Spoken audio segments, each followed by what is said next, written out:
Can your human design be wrong? I've actually interacted with a lot of people who feel like this isn't quite me, or, this is what my chart says, but I actually do the opposite.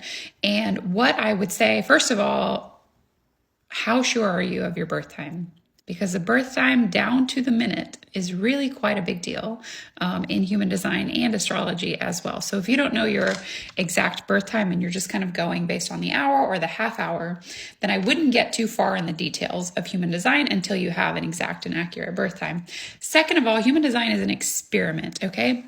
It takes about 7 years to be able to fully incorporate and live your design. So there may be things that just don't land for you at first because you are new in your experiment and you haven't created the awareness around what is and what isn't you yet. And that's exactly what human design does, is to help you set these boundaries and create awarenesses around what is consistently you, what lands for you, what is validating for you versus what is conditioned or what is coming from your environment or what is coming from others.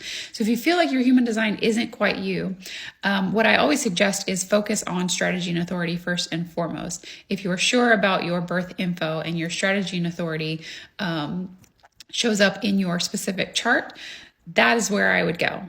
Okay, which means strategy is going to how you're going to manage your energy, and authority is how you're going to make decisions. So use that and that alone, and that will actually guide you to all of the other places in your chart to a more aligned way of being.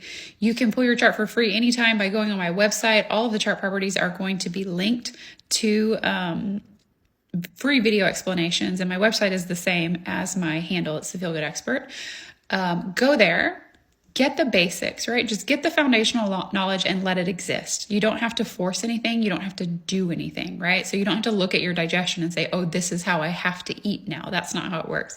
You look at your strategy and authority and you say, oh, this is how I make decisions and this is how I manage my energy so that I can live a more aligned and fully expressed version of me.